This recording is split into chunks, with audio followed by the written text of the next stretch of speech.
Hello everyone, my name is Shubham Tiwari and I welcomes you on the platform of mission management. तो आज बात करेंगे हम रिटर्न्स टू स्केल के बारे में। ठीक है, तो पिछले क्लास में जो हमने बिजनेस इकोनॉमिक्स के प्रोडक्शन चैप्टर में लॉ ऑफ वेरिएबल प्रोपोर्शन के बारे में डिस्कस की थी, और उसमें ये देखा था हमने कि जब प्रोडक्शन आप पढ़ते हो तो दो टाइम हॉरिजॉन होते हैं। ठीक है, एक लॉन्ग रन, एक शॉर्ट रन। शॉर्ट रन हमने देख लिया है, शॉर्ट रन में कौन से लॉ अप्लीकेबल होते हैं, वो है लॉ ऑफ वेरिएबल प्रोपोर्शन और रिटर्न्स टू अ फैक्टर जिसको बोलते थे। ठीक है, अब लॉन्ग रन की बात होगी आज इस वीडियो में, जिस लॉ का नाम है लॉन्ग रन में रिटर्न्स टू स्केल। ठीक है, चलिए स्टार्ट करते हैं। तो देखें, रिटर्न्स टू स्केल, और इसको हम क्या बोलेंगे, लॉन्ग टर्म प्रोडक्शन फंक्शन। अब लॉन्ग टर्म प्रोडक्शन फंक्शन चूंकि आप पढ़ रहे हो तो आपको सबसे पहले क्या जानने की जरूरत है।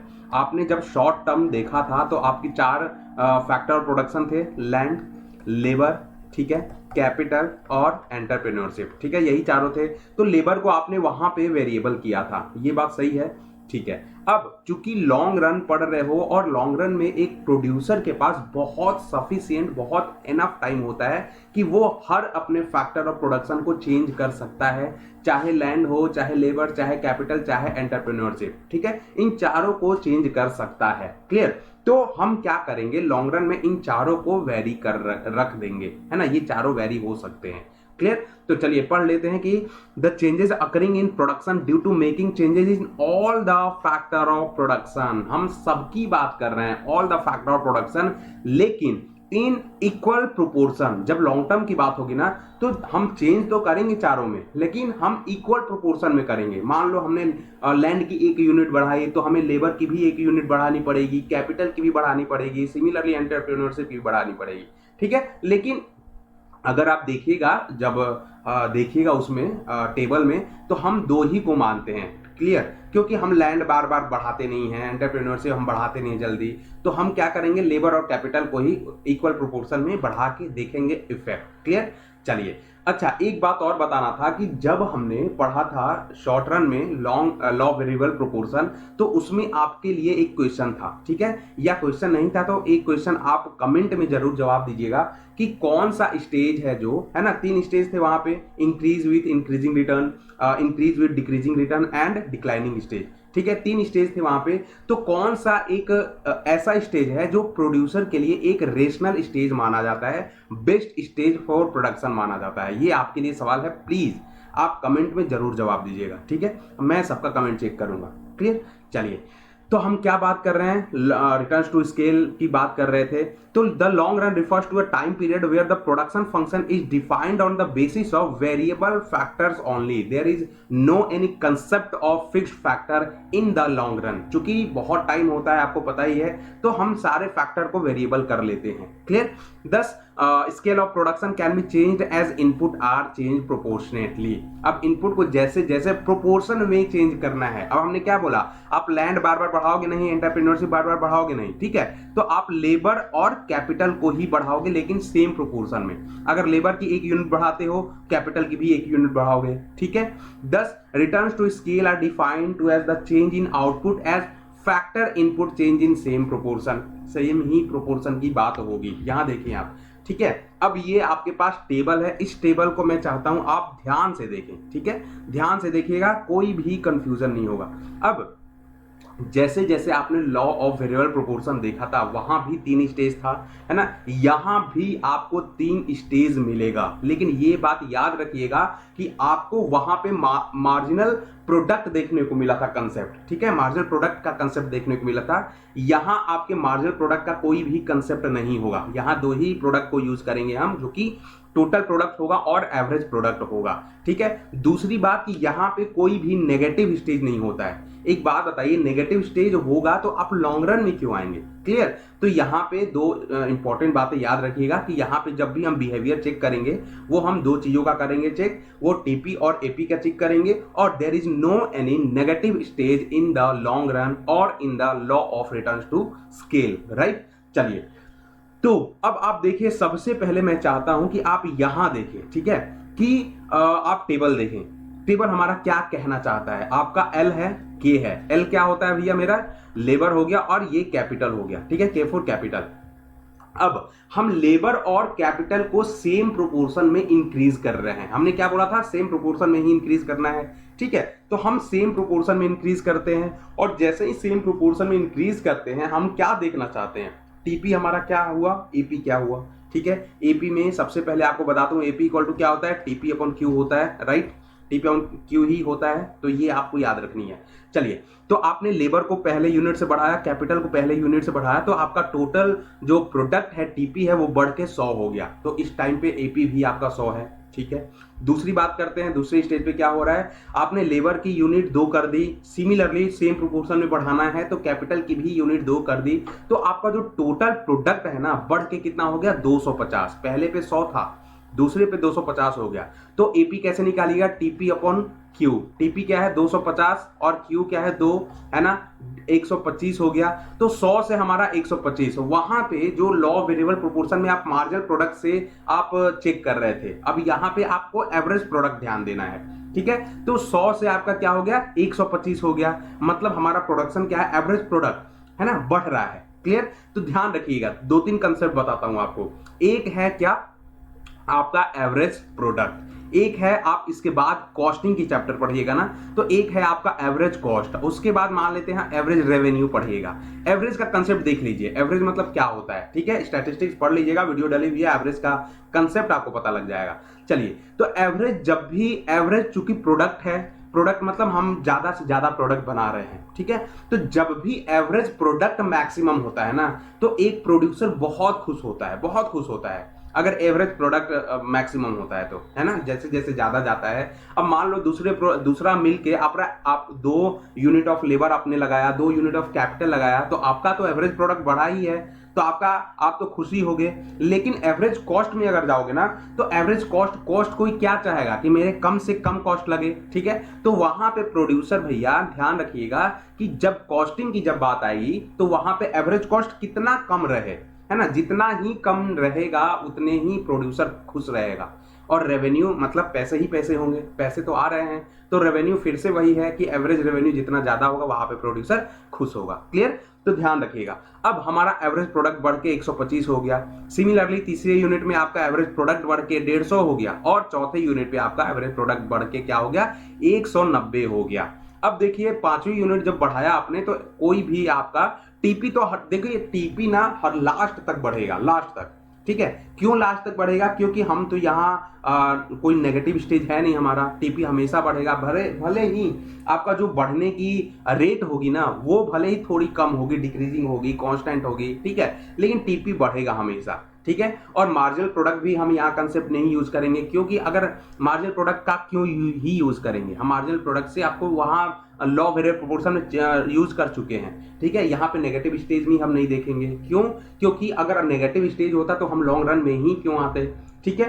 चलिए, अब आपको यहां तक इंक्रीजिंग रिटर्न मिल चुका है, 100 से 125 एवरेज प्रोडक्ट बढ़ गया, 150 हो गया, 190 हो गया। लेकिन अब क्या कर रहे हो, 5वां 6वां जब यूनिट बढ़ा रहे हो ना, तो टोटल प्रोडक्ट तो बढ़ रहा है, लेकिन क्या हो रहा है, आपका जो वो एपी है वो कांस्टेंट है भैया। देखिए 190 और 190, तो आपको 190 देखने को मिल गया, मतलब कांस्टेंट रिटर्न। अब हमारा जो एपी है वो मैक्सिमम के मैक्सिमम ही है, एक कांस्टेंट लेवल फॉलो कर रहा है, 190 190 190, ठीक है। अब जब हमने 7वां और 8वां unit of labour and capital को बढ़ाया है, तो 190 से हमारा देखिए अब एपी है जो कम होने लगा। अभी भी टीपी हम कम नहीं कर रहे हैं, देख लीजिए 1140 के बाद 1260 ही हो रहा है, बढ़ ही रहा है, ठीक है, 1280 ही हो रहा है, बढ़ ही रहा है, लेकिन हम टीपी को लॉन्ग रन में अभी कम नहीं कर रहे हैं, ठीक है। एपी जो है जरूर कम हो रहा है, 190 से 180 हो गया, 160 हो गया। तो अब कहने का क्या मतलब है, आपने इंक्रीजिंग रिटर्न देखा, आपने कांस्टेंट रिटर्न देखा, आपने डिक्रीजिंग रिटर्न देखा, ठीक है। अब अच्छे से समझ में आएगा आपको हम कहना क्या चाहते हैं, ठीक है। when the output increases more than proportionately when all the input increases proportionately, ठीक है। जब आउटपुट किसके बारे में बात हो रही है, एपी की, जब एपी आपका ज्यादा जल्दी बढ़ रहा है ना, आप जो इनपुट है आपका लेबर और कैपिटल सेम प्रोपोर्शन में बढ़ा रहे हो, लेकिन सेम प्रोपोर्शन से बढ़ाने के बावजूद भी आपका आउटपुट जो है इंक्रीज विद इंक्रीजिंग रिटर्न या जल्दी बढ़ रहा है, ठीक है। इसको हम क्या बोलेंगे, इंक्रीजिंग रिटर्न्स टू स्केल, जो कि ये वाला पार्ट आपने देखा है, क्लियर। दूसरी बात, आपने फिर से सेम यूनिट में आपने लेबर और कैपिटल को बढ़ाया है, लेकिन आपका जो जैसे जैसे लेबर और कैपिटल को बढ़ा रहे हो, आपका जो प्रोपोर्शनेट जो है एपी वो एकदम प्रोपोर्शनेट बढ़ रहा है, ठीक है। आपको कोई भी डिफरेंस नजर नहीं आ रहा है, मतलब कि when the output increases less than proportionately, ठीक है। अच्छा, कांस्टेंट वाली बात हो रही है, नीचे देखिए, when the output increases exactly in proportion to an increase in all the input और फैक्टर प्रोडक्शन, सेम आपके सेम जो डिफरेंस है आपका एपी का वो चेंज नहीं हो रहा है, ठीक है। सेम आपका 190 ऊपर भी था, 190 नीचे भी था, तो इसको हम क्या बोलेंगे, कांस्टेंट रिटर्न्स, ठीक है। ऊपर क्या था, इंक्रीजिंग, नीचे क्या है, कांस्टेंट। अब आप क्या कर रहे हो कि when output increases less than proportionately, है ना, अब यहां पे हमारा आउटपुट जो है कम बढ़ रहा है, ठीक है। एवरेज प्रोडक्ट जो हमारा कम होते जा रहा है, लेकिन आप यूनिट जो है लेबर और कैपिटल का सेम ही बढ़ा रहे हो, इक्वल प्रोपोर्शन में ही बढ़ा रहे हो, तो इस स्टेज को हम क्या बोलते हैं, आपका डिमिनिशिंग रिटर्न्स टू स्केल बोला जाएगा। जैसा कि हमने पहले भी बोला था कि there is no any negative stage in law of returns to scale, ठीक है।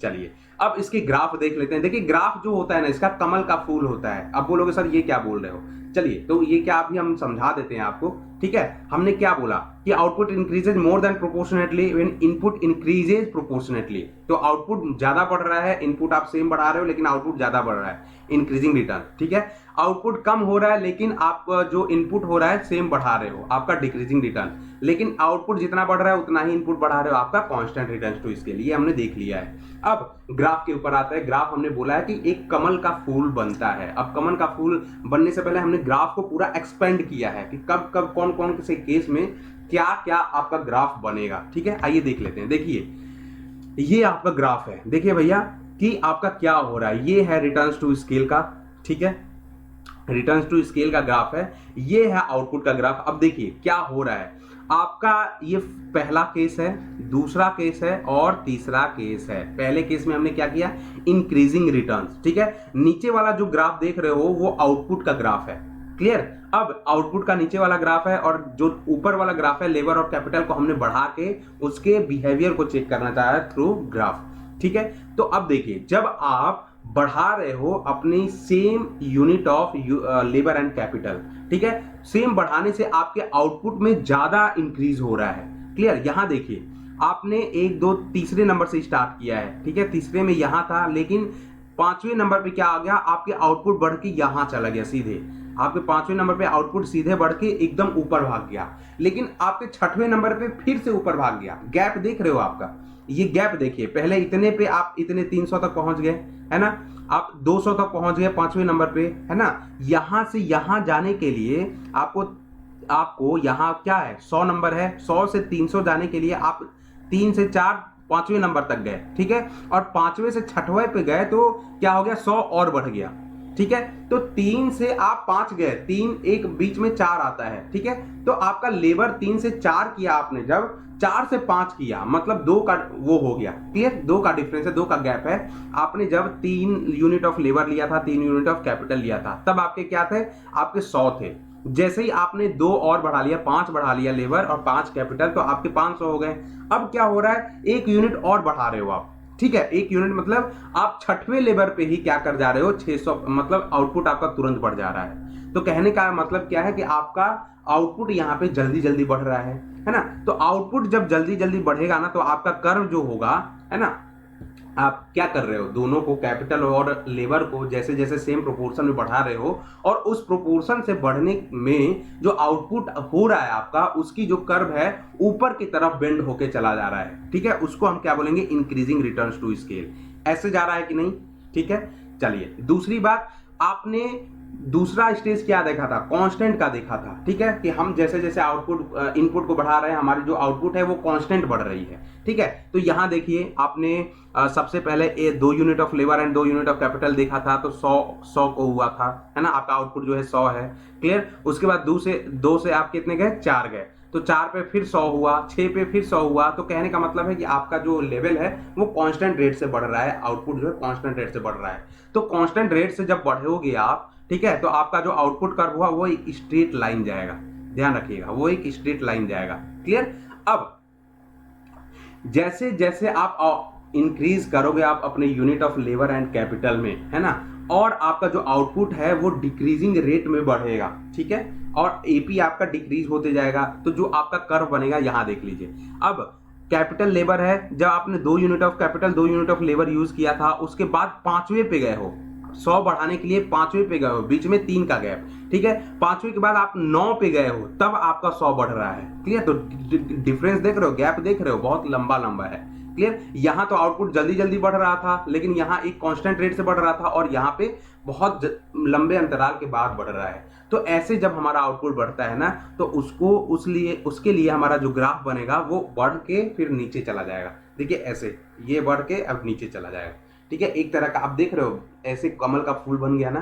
तो यही है आपका जो ये हमने ग्राफ बनाया है, यही है आपका पूरा का पूरा ग्राफ रिटर्न टू स्केल का, ठीक है। नीचे वाले जो कर्व में यही आपको समझाने की कोशिश किया गया है ना। तो इंक्रीजिंग रिटर्न्स में हमने क्या बताया, आपका ग्राफ उठ के बेंड होके ऊपर की तरफ जाएगा, कांस्टेंट में एक स्ट्रेट लाइन जाएगा, और डिक्रीजिंग में आपका ये नीचे की तरफ आने लगेगा, है ना। ये आपका ग्राफ वाला पार्ट था, ठीक है। चलिए, तो आप अब दोनों समझ चुके हो, रिटर्न्स टू फैक्टर भी समझ चुके हो, रिटर्न्स टू स्केल भी समझ चुके हो, है ना। अब दोनों में थोड़ा हम डिफरेंस चेक कर लेते हैं कि क्या क्या अभी तक आपने समझा है। देखिए, मीनिंग की सबसे पहले बात करते हैं। रिटर्न्स टू फैक्टर में क्या हो रहा था, ये आपका शॉर्ट रन था, ध्यान रखिएगा, ये आपका स्केल लॉन्ग रन था, ठीक है। देखिए, रिटर्न्स टू फैक्टर में it refers to the resultant increase in total product when only one factor is increase keeping all other factor fixed, ठीक है। एक ही फैक्टर को इंक्रीज कर रहे थे जो कि आपका लेबर था, लेकिन यहां पे आप all the factor input are change simultaneously, सभी फैक्टर को आप चेंज कर रहे हो। दो आप चूंकि आप उसको कैलकुलेट नहीं कर रहे हो, है ना, लैंड और एंटरप्रेन्योरशिप को कैलकुलेट नहीं कर रहे हो, लेकिन हम तब भी सेम ही मानेंगे, ठीक है। सेकेंड, टाइम पीरियड के बेसिस पे आपने इसको क्लासिफाई करना है, डिफरेंशिएट करना है कि it applies in short run, ठीक है, हमने बताया ही है। शॉर्ट रन में returns to factor, law of variable proportion, long run में आपका प्रोडक्शन और क्या होगा, रिटर्न्स टू स्केल, ठीक है। फैक्टर प्रोपोर्शन की बात कर लीजिए कि there is a change in the ratio of fixed and variable factor as variable factor goes on changing, है ना। जैसे जैसे जो आपका वेरिएबल फैक्टर चेंज होते जाएगा, आपका जो change in the ratio of fixed and variable factor क्या होगा, जैसे जैसे चेंज करते जाइएगा वैसे वैसे चेंज होता जाएगा, है ना। रेशियो ऑफ फिक्स्ड और वेरिएबल फैक्टर चेंज होते जाएंगे, लेकिन रिटर्न्स टू स्केल में आपके दोनों में चेंज नहीं होगा, क्योंकि आप कांस्टेंट रेट से दोनों को इंक्रीज कर रहे होते हो, ठीक है। स्केल ऑफ प्रोडक्शन की बात करें तो there is no scale of the production, only level of production changes. हम स्केल की बात नहीं कर रहे होते हैं रिटर्न्स टू फैक्टर में, स्केल ऑफ फैक्टर और प्रोडक्शन नहीं चेंज होता है ना। ध्यान रखिए, केवल हम प्रोडक्शन के लेवल को चेंज करते हैं आप शॉर्ट रन में, लेकिन आप रिटर्न्स टू चूंकि लॉन्ग रन है, आप स्केल ऑफ प्रोडक्शन चेंज कर सकते हो, ध्यान रखिएगा। एंड रीजन क्या होता है, रीजन फॉर ऑपरेशन, ये output changes due to changes in marginal productivity of variable factor. हम यहाँ पे मार्जिनल प्रोडक्टिविटी चेक कर रहे होते हैं, कहाँ, शॉर्ट रन में, लॉ ऑफ वेरिएबल प्रोपोर्शन में, लेकिन यहाँ पे output changes due to changes in efficiency of all factor. सारे फैक्टर की आप एफिशिएंसी को चेंज करके सारे जो आउटपुट की बात कर रहे होते हो वो आप रिटर्न्स टू स्केल में करते हो, ठीक है। तो ये आपके कुछ डिफरेंशिएटर्स डिफरेंस थे आपके रिटर्न्स टू फैक्टर में और रिटर्न्स टू स्केल में, ठीक है। चले, अब हम बात करने वाले हैं आइसो प्रोडक्ट कर्व क्या होता है उसके बारे में। देखिए, सबसे पहले आइसो प्रोडक्ट जानने से पहले ये अगर मैं बोलूँ आपको कि ये आप पढ़ चुके हो तो आप बोलोगे सर क्या बात कर रहे हो, कैसे हमने पढ़ लिया। आप एक जब कंज्यूमर वाला पार्ट पढ़ रहे थे तो आईसी कर्व देखा था कि नहीं, बोलोगे सर हाँ देखा तो था, है ना। तो आईसी कर्व जब देखा था आपने तो वहां क्या हो रहा था, है ना, वहां पे जो भी आईसी कर्व देखा था आपने, टू गुड्स कमोडिटी होती है, कंज्यूमर इक्वल सेटिस्फैक्शन ले लेता है उसको, है ना, तो वो आईसी कर्व था कंज्यूमर के पॉइंट ऑफ व्यू से। लेकिन ये जो है आईसी प्रोडक्ट कर्व है और ये प्रोड्यूसर का आईसी कर्व है, ये मान लीजिए, ठीक है। वो क्या था आईसी कर्व, कंज्यूमर का आईसी कर्व था, ये प्रोड्यूसर का आईसी कर्व है। क्लियर? देखें, isoquant broken down into Latin means equal quantity. अब फिर से इक्वल क्वांटिटी की बात होगी कि नहीं, meaning equal and quant meaning quantity होती है। Essentially the curve represent a consistent amount of output. ठीक है। कंसिस्टेंट अमाउंट ऑफ आउटपुट, इस पर भी आपके 2 बंडल दिखेंगे, 2 बंडल ऑफ गुड्स दिखेंगे, ध्यान रखिएगा। लेकिन यहाँ पे होगा ये प्रोड्यूसर की पॉइंट ऑफ व्यू से आप पढ़ रहे हो, जिसको हम बोलते हैं आइसो प्रोडक्ट कर्व। अब इस आइसो प्रोडक्ट कर्व को डिफरेंट डिफरेंट नाम से भी जानते हैं, ध्यान रखिएगा, है ना, ध्यान रखिएगा। As an equal product curve, as a production indifference curve भी बोलते हैं, इट में also called iso product curve, ठीक है। देखिए, ISO quant shows combination of capital and labor and technological trade-off between two. How much capital would be required to replace a unit of labor? आपको कितनी capital चाहिए जिससे आप एक unit of labour को रिप्लेस कर सकते हो एट सर्टेन प्रोडक्शन पॉइंट, है ना। लेकिन आपको उस लेवल पे जो आउटपुट का लेवल होगा वो सेम जेनरेट करना है, ध्यान रखिएगा ये भी, ठीक है। Labour is often placed along the x axis, ये भी क्वेश्चन आता है कि आपको एक्स एक्सिस पे हम क्या रखेंगे, ठीक है, वाई एक्सिस पे क्या रखेंगे।